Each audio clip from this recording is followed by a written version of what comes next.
This is the Wapak Area Public Library's Lunch and Learn.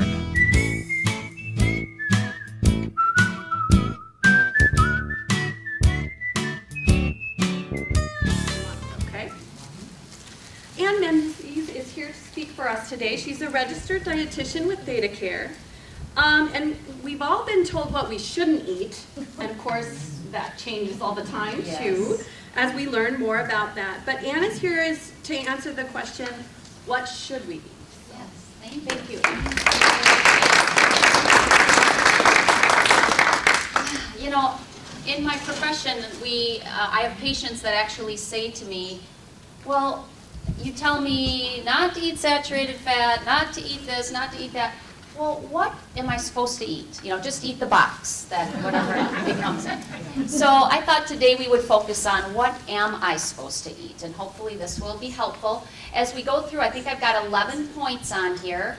I do have some handouts that I'll give kind of during this presentation, so don't worry. You'll get this information if you're worried about having to write it down or not. But I think the most important thing that I want to start with is don't be overwhelmed. If I go through this and you think, oh, I'm not doing that, and I'm not doing that, and I'm not doing that, maybe just pick one or two things that you can start with. So, we're not going to go home and throw everything out. We're not going to waste food, do any of that kind of crazy stuff.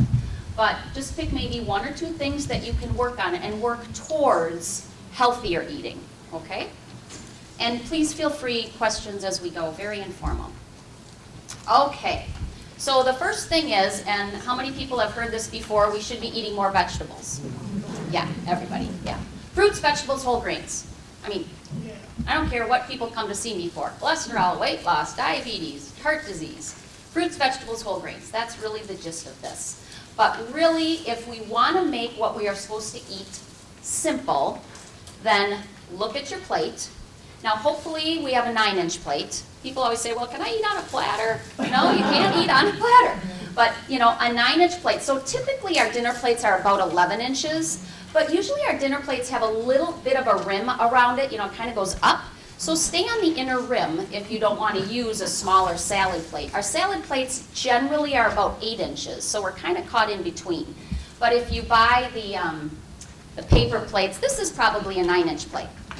So half of that plate should be filled with veggies, as we're going to talk about in a few slides, because what we want to do, or what most folks think about doing, is I want to eat a whole lot of food for a little calories, right? Isn't that what most people want to do? Yeah. I want to eat a lot, but I only want to get a little calories, and that's what we do with veggies.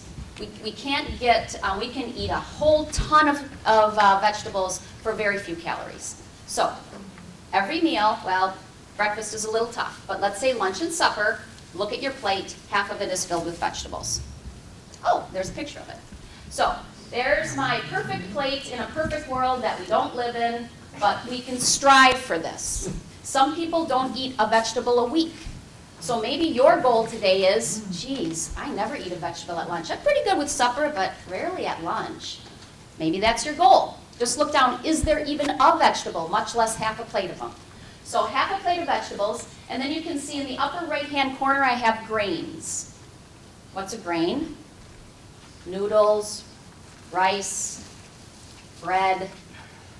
Okay, so it would be what we would call carbohydrates. Anything made with flour or grain, sugar, things like that. But so we want to get that starch up in the upper right corner there, and then protein fits in the bottom. So 3 parts to your plate: half vegetables, a quarter for your carb or your grain, and a quarter for your protein. This is the simplest way we can introduce healthy eating. Okay, keep your saturated fat low. How many people here, you don't have to raise your hand, think in your head, might have high cholesterol? Or we hear these LDLs, HDLs, what the heck do those mean? So that's something, with those cholesterol numbers, can be affected by how much saturated fat you're eating. Saturated fat is in anything that comes from an animal.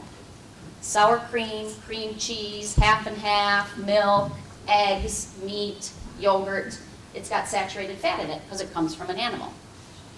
Saturated fat is also hard at room temperature. So if I left a stick of butter on this table and I came back tomorrow at lunch, is it still a stick of butter? Yeah, it won't have melted at room temperature, okay? If I left a steak out here and all that marbling, the fat around the edges, and I come back tomorrow at lunch, would that still be there? Yeah, it's not going to melt. That's saturated fat. It's hard at room temperature. Liquid oils, olive oil, canola oil, right? Liquid at room temperature, those are a bit healthier for us versus the saturated fat. So, when we talk about meat, meat has that saturated fat in it because it comes from an animal. So we don't want to eat, no one needs a 16-ounce T-bone hanging off of their plate, right? Didn't I say that protein has to get into a quarter of your plate? So just watch the portion of that. Choose leaner cuts of meat. What would that be? Fish, poultry, cutting the visible fat off your meat. If you're going to eat red meat, look for cuts that have the word loin in it. Tenderloin, sirloin. Those are leaner. Because we can't take out the marbling, right, that's in the middle of that steak. We can cut the edges off, but the marbling, that's where you're going to get your T-bone, your prime rib, porterhouse, all those steaks, right? And then I have in there substitute beans. Tofu, if you're okay with soy, that's a nice alternative because it doesn't have the saturated fat in it. It is a processed food. There'll be some salt in there, so if you're a person that needs to really be watching your sodium intake, you might want to stay away from that. But beans, beans, beans. This we don't, now I have people in here laughing because I do a cooking class where I work on Mondays and we cook a lot of beans because I'm trying to get people to learn to eat more of them. So as a dietitian, if someone were to ask me, is there a superfood? It would be legumes. It would be beans. Inexpensive, awesome fiber, awesome protein. We all really should be eating a half a cup every day. So how can we get them in our diet? Well, we can hide them. So, yeah, that's how I start. If you don't really like them. The best way, if you like to make soup, I buy the white kidney beans, and I put them in my Cuisinart, or you can put them in your blender, and I puree them up, and then dump that in your soup and use it as a thickener. Great way to hide those. If you're going to make something like sloppy joes or tacos, or, well, obviously chili we put them in, sloppy joes, tacos, what would be something else? Anyway, something that's going to take on an intense flavor like that, and you can kind of hide some black beans in there, okay? Anything that comes in a can, so if you buy those canned beans, just drain them and rinse them, okay? We get scared when we see that bag of dried beans. What am I supposed to do with those, right? That's a little more work, but you don't have to use those. Buy some canned beans, and by the way, you can get canned beans with reduced sodium or no added salt. If you have if you have this regular, just put them in that colander, drain them, rinse them off. When you're rinsing them, those beans will bubble. That salt will bubble up. When it stops the bubbling, you know you've gotten the salt off that you can. So 50% of that salt will be gone. And then use them. So we want to try to eat beans. My challenge for you would be to start with beans 3 times a week, half a cup. If you Google bean recipes, you will be inundated, okay?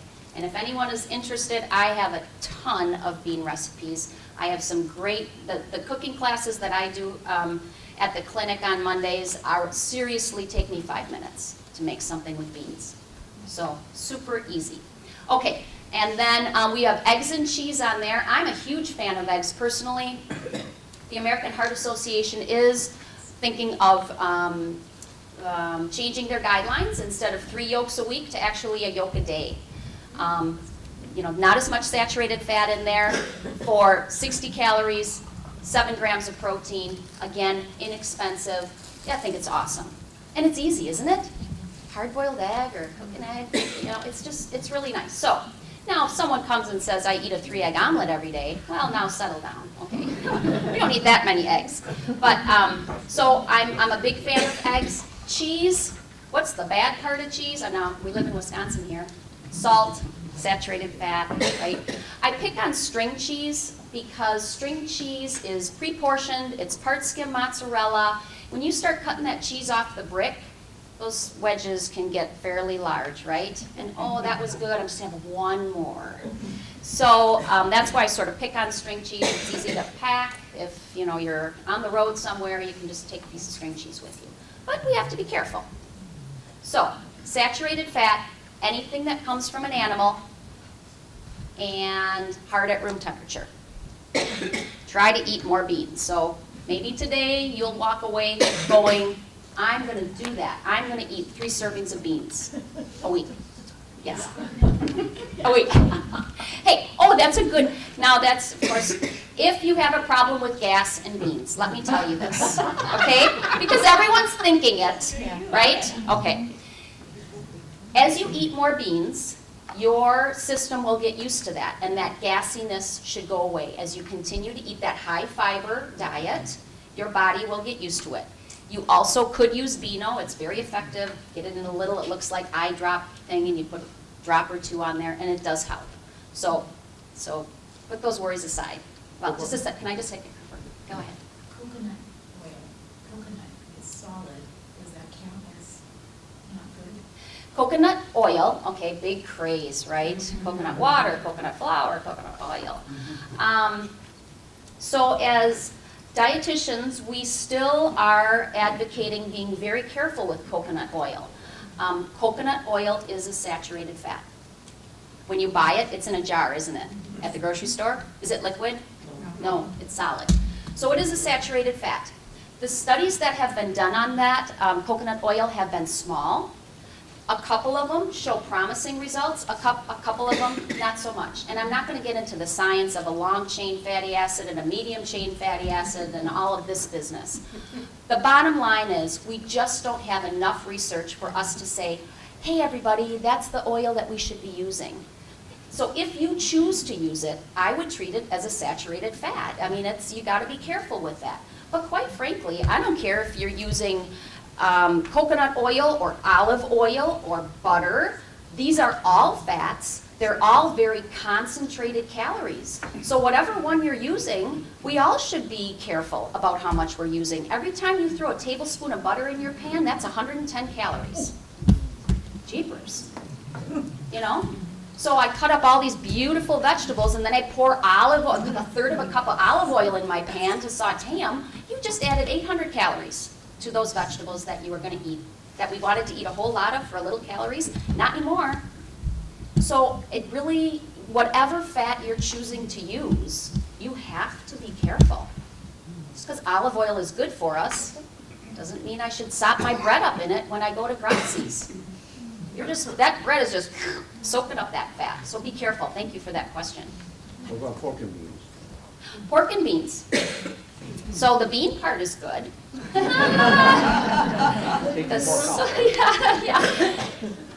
What are they made with? Brown sugar, molasses. So there's a lot of added sugar to those. So it's not the worst thing. What I tell people to do with pork and beans is take that pork and beans and then buy a can of pinto beans. And then take that can of pinto beans, drain it and rinse it. Then add that to your pork and beans. Now you've increased the volume, so if you live alone, you'll be eating beans for a while. But you've cut that sugar in half, so it's better. You know, and you get plenty of flavor because there's a lot of sauce, right? When you open that can of pork and beans, there's a lot of sauce in there. So good question. So this is just to show you that that saturated fat that we just talked about, that's on a food label. By law, that saturated fat has to be on there. And you can see down here, now anybody, raise your hand if you know exactly how many calories you eat every day. Nobody knows.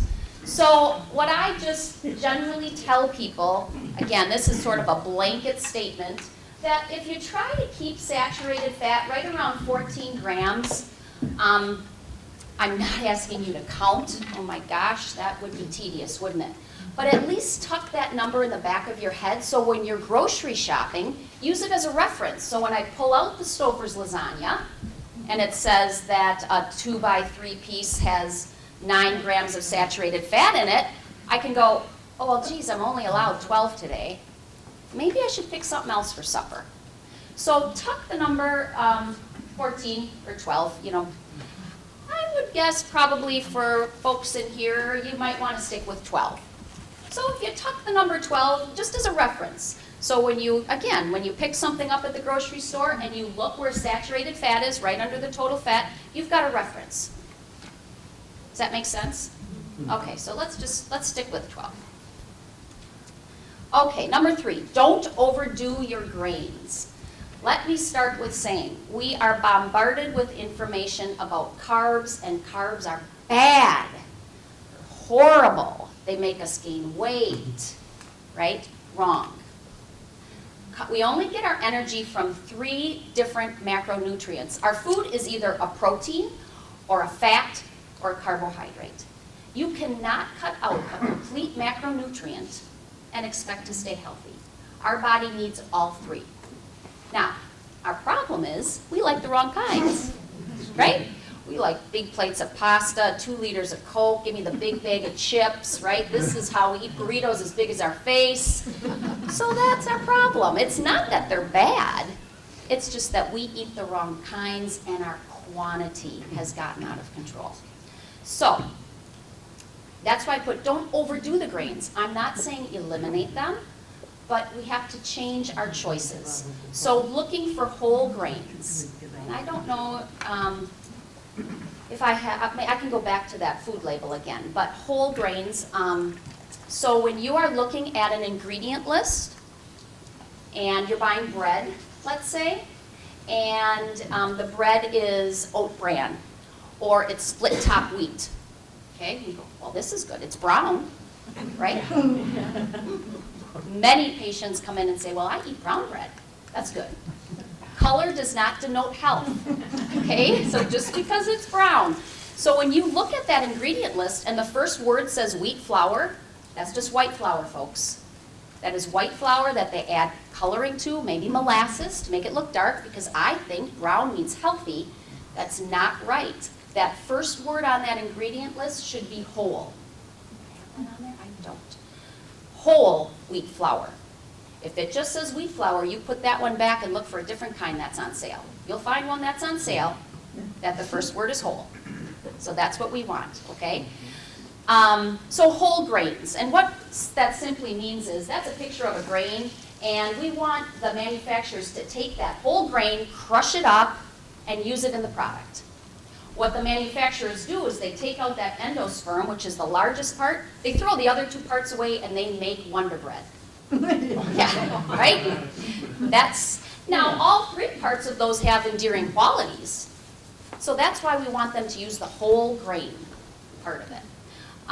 So again, when you look at that ingredient list, make sure that the first word is whole. When you're buying bread, tortillas, English muffins, cereal, granola bars, those grains that we're eating, we should try to have that first word be whole. We want them to use mostly the whole grain. Is there any questions on that? And I think here, it's not a great slide, but here's where, it says wheat flour. Should say whole. Yeah. So in restaurants, you've probably been to a restaurant. I have a few. When it's time for the bread, they always say wheat or white. Now, you strangle those people? What do you do?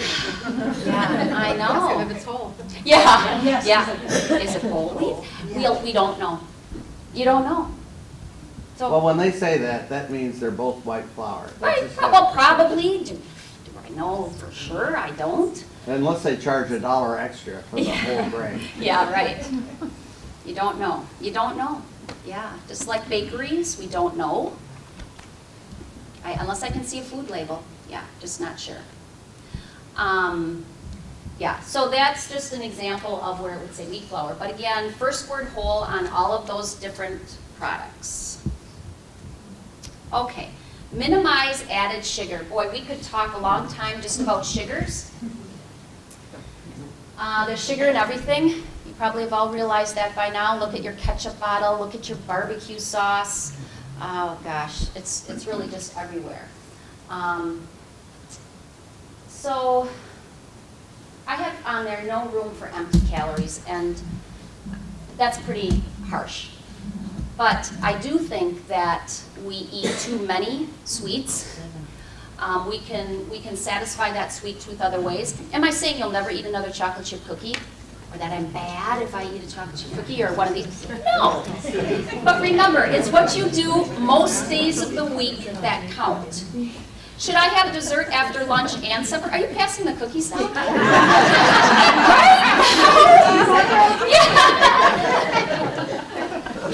So what you do most days of the week. So we're all going to have a chocolate chip cookie or whatever kind of cookie you like.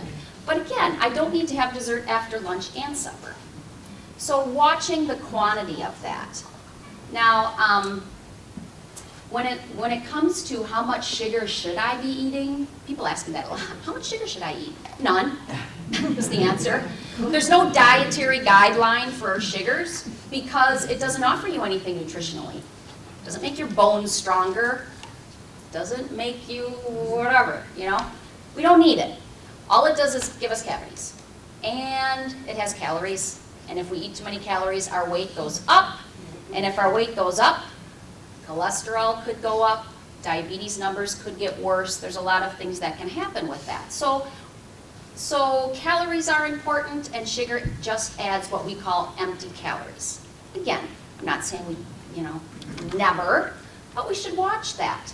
So the American Dietetic Association did give us a guideline to follow for sugar, and that guideline is down here that men should not have more than 9 teaspoons a day, and women should not have more than 6 teaspoons a day.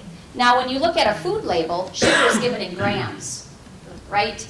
So let's make sense to us. Men should not have more than 36 grams, women should not have more than 24 grams. Now you go home and look in your cupboards and start looking at food. Oh my goodness. Yeah, that 24 grams for ladies, this is going to add up extremely quickly.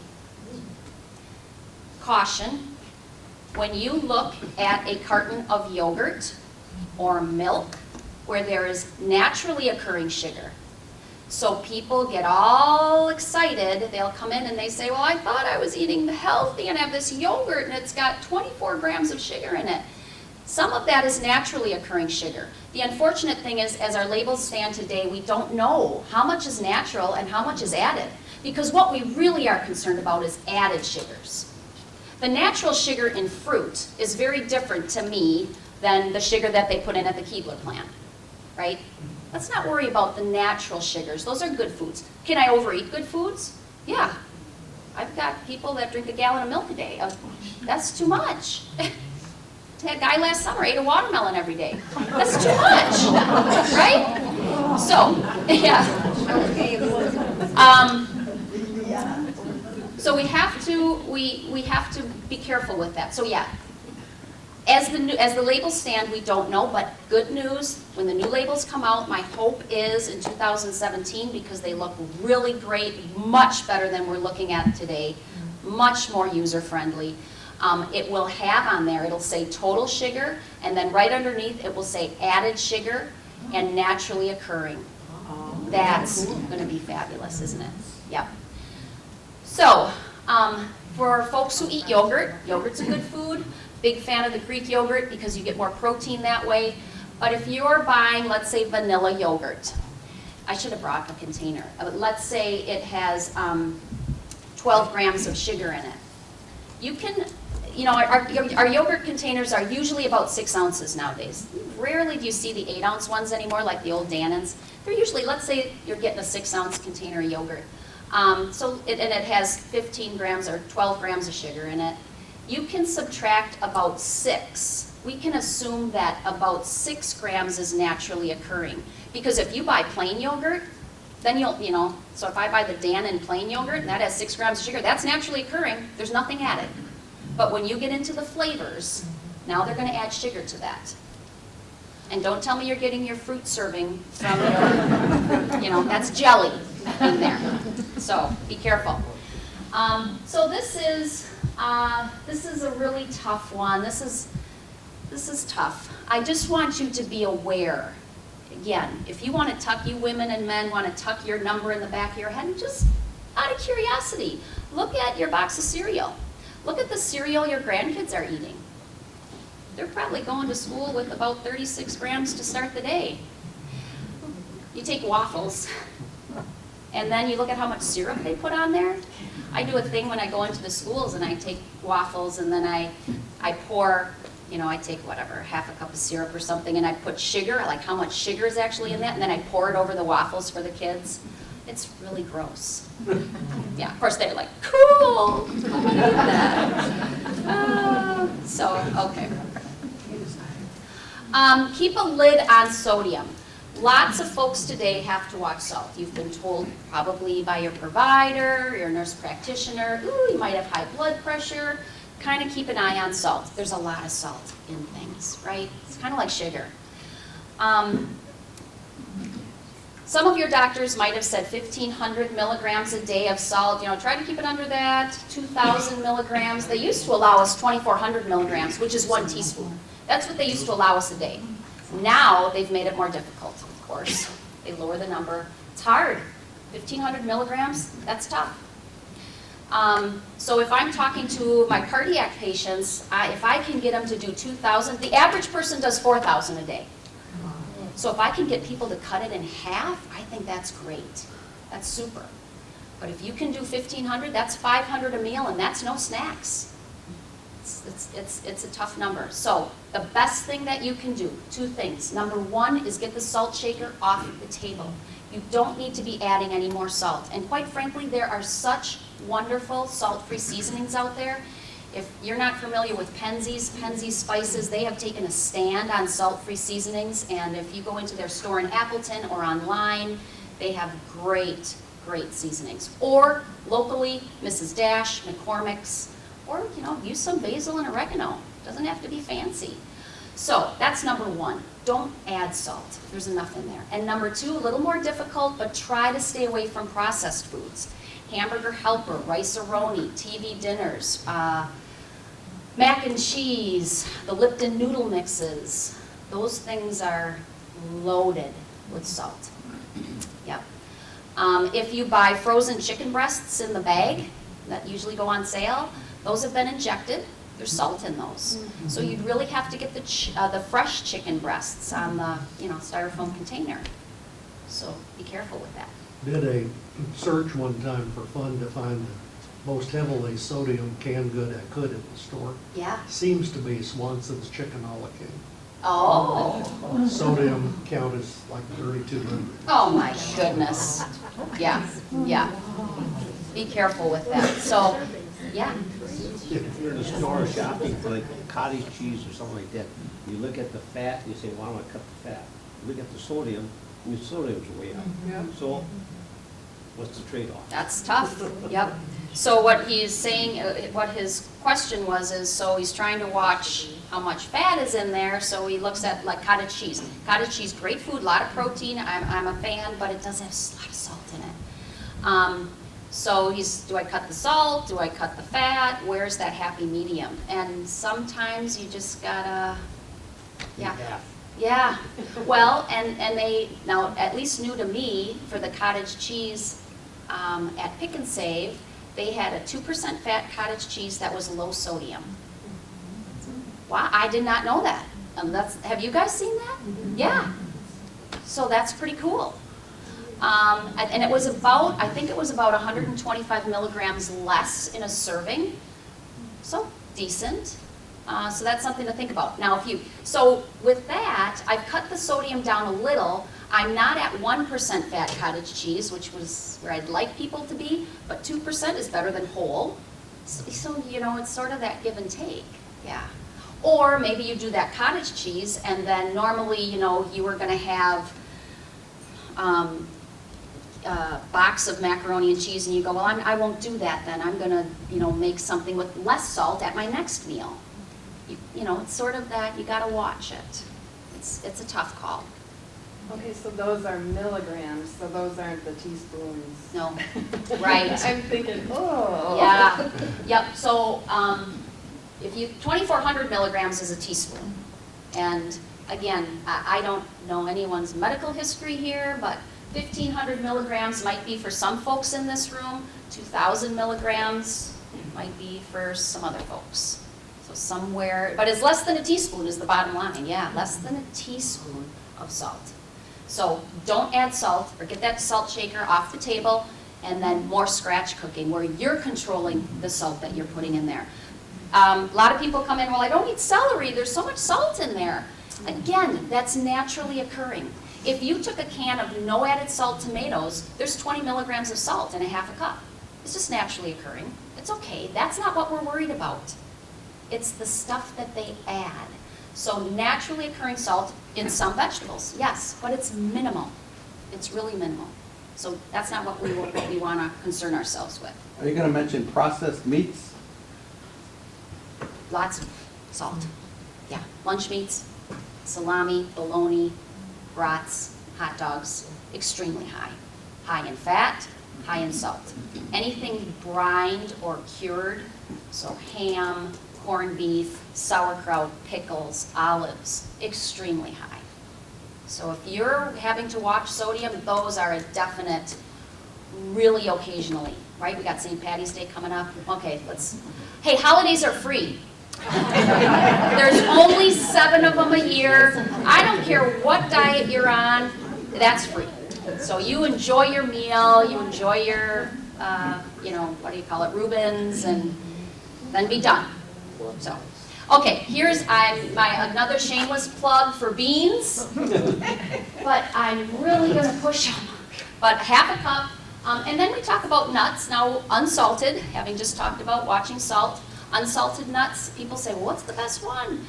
It really doesn't matter. Walnuts and almonds are probably at the top of the list because they have some omega-3 fats that are good for you, but really, now not honey roasted.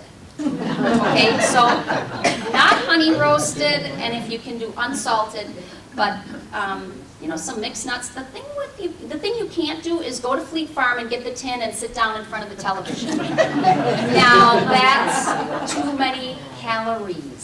So nuts are good because there's fiber in there and there's protein, but this is a serving for the day. Okay, fits in the palm of your hand. So be careful with that. We talked about I want to eat a whole lot of food for little calories. This is not the one because it's concentrated fat.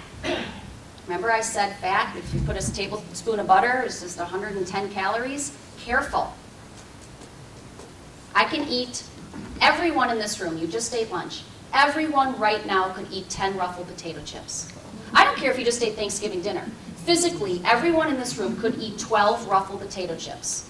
Okay, that's 150 calories. I would challenge someone after Thanksgiving dinner to eat a whole cantaloupe. That's 150 calories. Do you see what I mean? Potato chips have a ton of fat in it. There's so many calories in just a little amount. When I go to fruits and vegetables, I can eat a ton. I can't even eat a whole cantaloupe. So be careful. Foods that are high in fat, when you're slopping fat on, gravy, oil, butter, you are really pounding in the calories. Careful.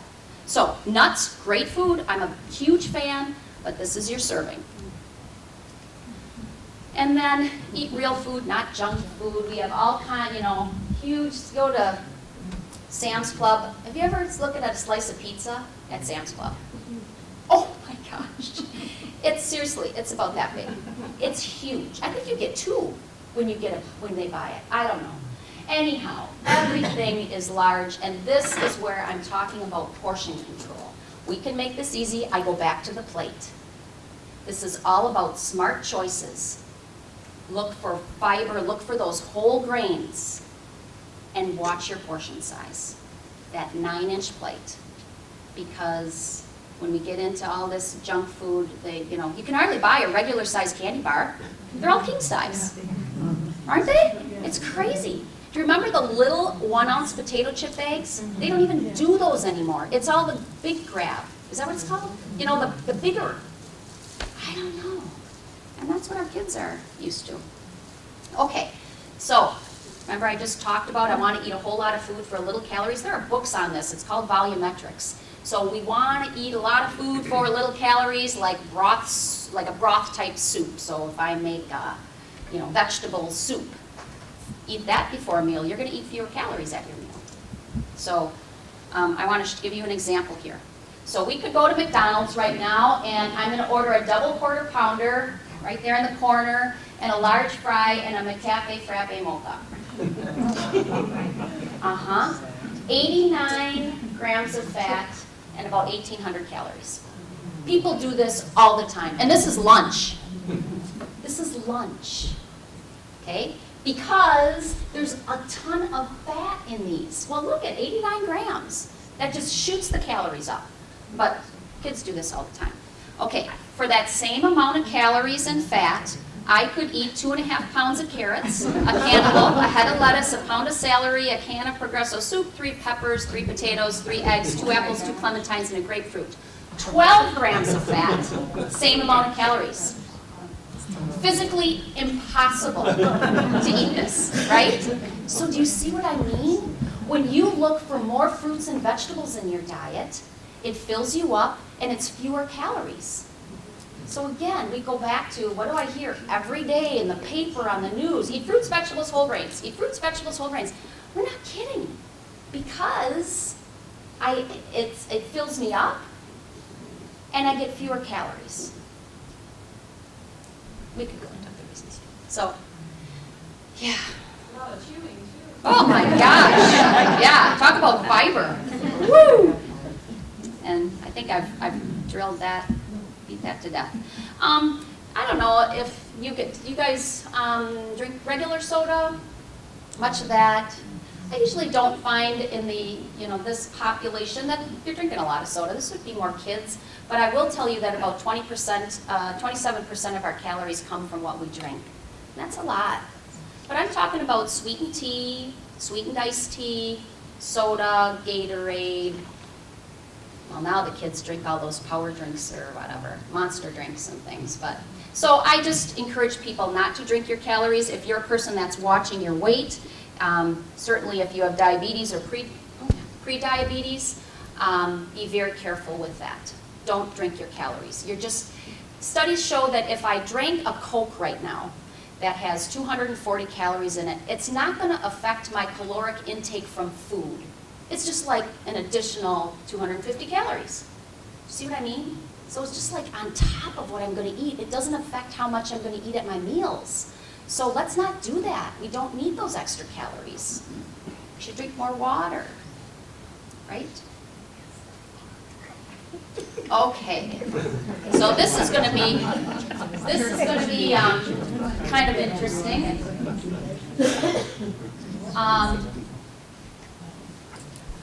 We do whole classes on emotional eating because if you tell me that you don't eat for a reason other than hunger, you're lying to me, because we all do it, right?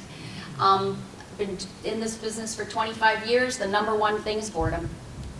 I mean, right? You go stand in front of the refrigerator, or your kids for sure do, right? Sit there forever with the fridge open, and you close it, or you mindlessly eat something while you're watching TV, or Dairy Queen commercial comes on and suddenly you have to have ice cream. So everyone eats for emotional reasons. And then when I do this class for people, it's really interesting, and I would have to say it's mostly women, that sometimes they say, when I say, have you ever felt hunger? Many, no. Because we lose the ability to eat intuitively when we start going to school.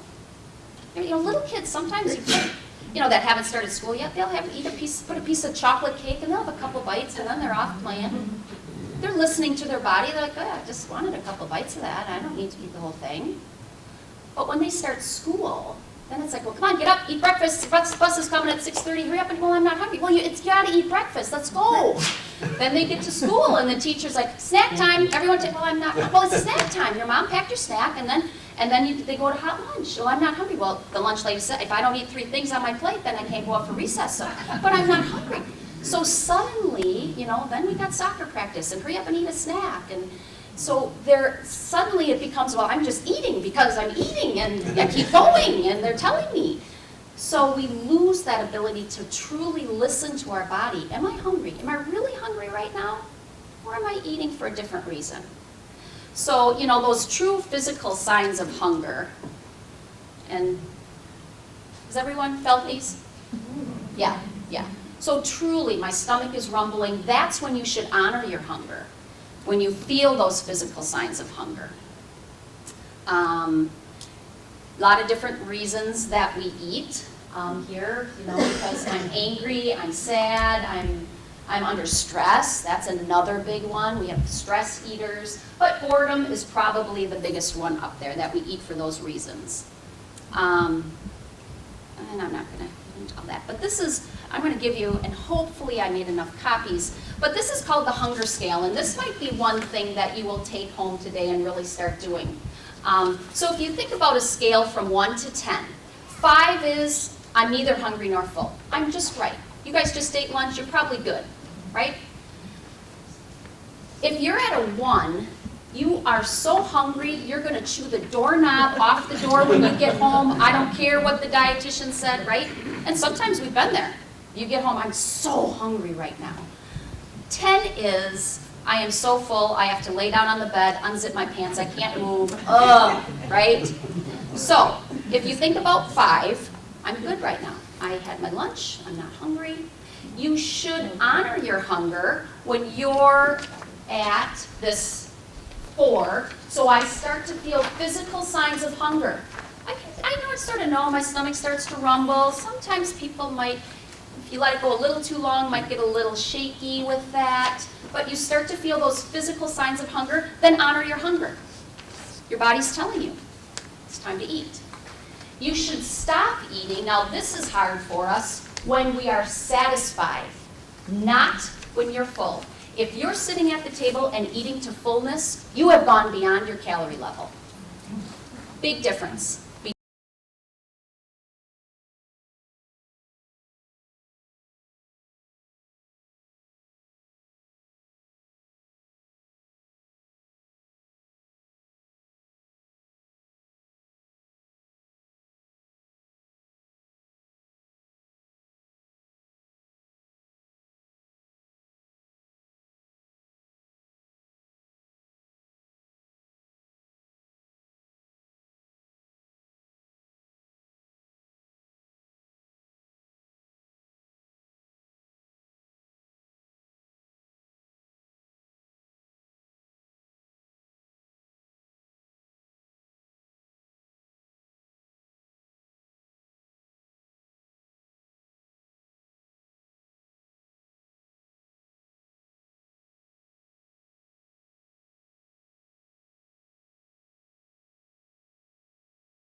Satisfied and fullness.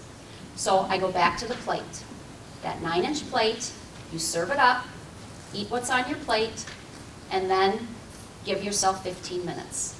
It takes 15 minutes for that signal to reach your brain that it's full. Okay? So this hunger scale going around just to kind of get you thinking about next time you want to, you're perusing your kitchen for something to do, ask yourself, am I really hungry? Do I feel physical signs of hunger, or what am I feeling? Because, whoops, you have to feed your hunger Don't feed your feelings. If you're feeding your feelings, you'll never be full.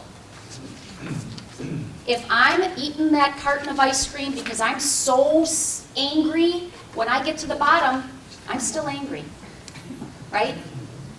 Feed your feelings.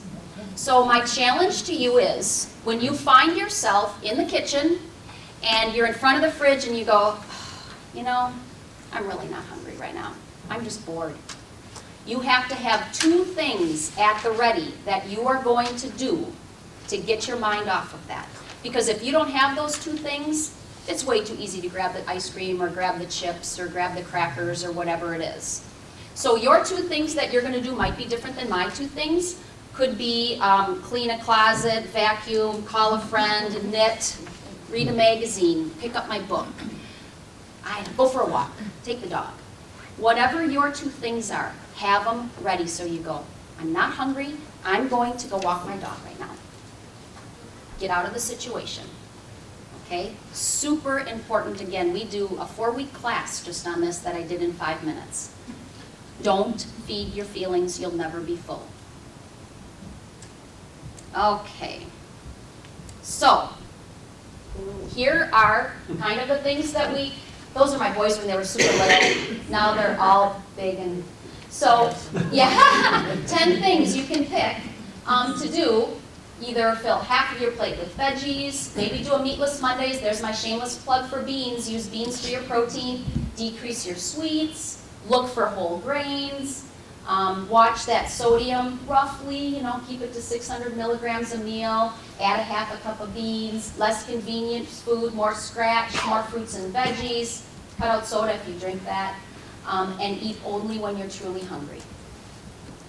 There might be one of those that you would do. Now here is, this is pretty much what we talked about today. So I'm going to pass that around. And then this is more on that kind of intuitive eating only when you're hungry, some ideas to become an attentive eater, and then tips for that mindful eating. So I'll pass these around. Again, hopefully I have enough. Any questions for me? Yep. What about like crackers? That's a carb, isn't it? Crackers are carbohydrates. So if you are going to eat a cracker, or crackers, what I would encourage you to do is look at that food label. At the very top, under the nutrition facts, it'll tell you what a serving size is. Stick to a serving size. The second thing I'm going to tell you to do is look for, on that ingredients list, what's the first word? Whole. So that's no more club crackers, no more Ritz crackers. Those are not whole grains. Look for the word whole as the first ingredient. As long as you're looking at that ingredient label, that's another way to maybe look at some of the foods that you're eating. Is your ingredient label this long on what you're going to eat tonight? I mean, again, if we want to keep this super simple, pick the ingredient list that only has a few things. Because I have ingredient lists back at Theta Care that, seriously, for a sandwich, you buy a frozen sandwich. I don't know what the brand is, but anyways, it's like a Philly cheesesteak sandwich. The ingredient list is, honestly, it's this long. It's as long as the box, with words I cannot pronounce, nor do I know what they are. Take 2 pieces of bread, go to the deli, and saute some onions and peppers, because that's what that sandwich is. So less processed is so important. Get back to eating more food that comes from the ground, less food that comes from the factory. Then you'll be on the right track. All right, is this going to be perfect? It is absolutely not, because we are not perfect. We do not live in a perfect world. But what you do most days of the week, I'm going to try. I'm not eating 1 fruit a day. Geez, that's something I could try. I'm going to eat a fruit with breakfast. Great start. Make it simple.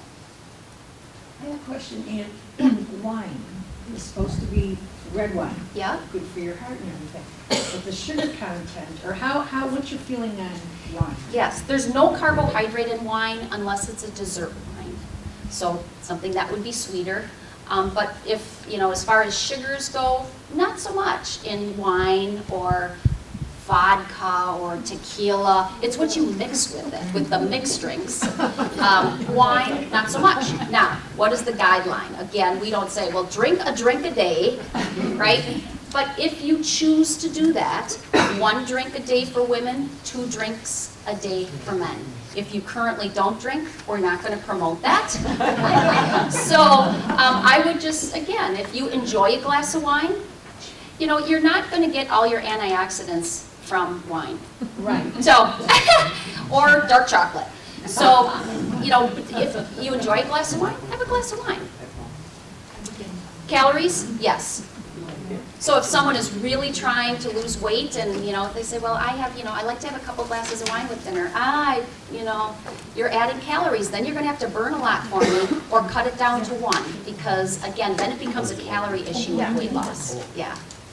Yeah. Like, I like to make smoothies and when this season is fresh fruit and everything. They Yes. blend in, came over. Yes. But winter comes when you don't have that fresh fruit, so then I believe juices or regular juices that are, fairly 100%, Yeah. instead of like add sugar. Are those, okay to do instead?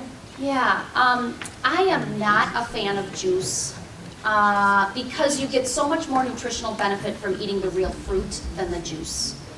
So is 100% juice, a 4-ounce glass, a serving of fruit? Yes, it is. But again, if you were really hungry right now and I gave you a 4-ounce apple juice or you could eat this apple, what would you choose? I would choose the apple. So I really try to get people not to do juice, to eat the fruit instead. If you love smoothies, gosh, the frozen fruits are really great. And you can get those at all 3 grocery stores in town. They're pretty inexpensive, especially at Aldi. I'm a big fan. So if you use that to make your smoothie, it sounds like, with plain yogurt, wow, that's awesome. Yeah. There was another question. If beans and nuts increase joint inflammation? I'm sorry, does it increase? Yeah, if it does.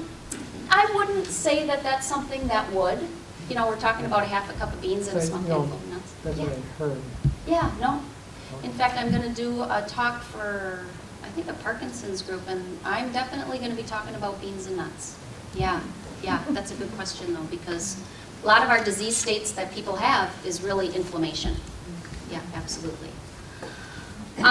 If anyone does have prediabetes, if you don't know what prediabetes is, that would be when your blood sugar, if you go to your doctor and they run lab tests, that glucose number, if it's greater than 100, you could have prediabetes.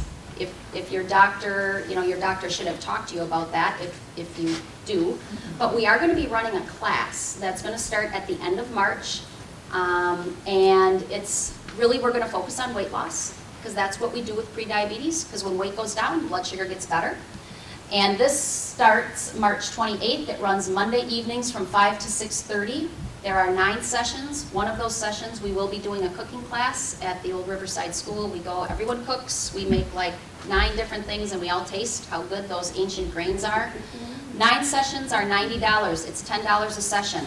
This is not something that we run through insurance. So if you or you know someone who has prediabetes and wants to keep diabetes at bay for a while, this is a really great class. This is the 3rd time we're going to be running it, and we have great success with weight loss for it.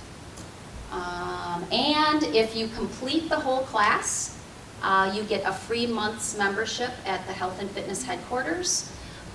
This class is an hour and a half long. We go into our fitness gym, we exercise together for a half hour, and then we do a class for an hour. So if you or anyone you know is interested, you can call. There's a number on here, 258-1119, and register. Okay, all right. Then that's all I have. If anyone has any questions, holler, but look at that, right on time.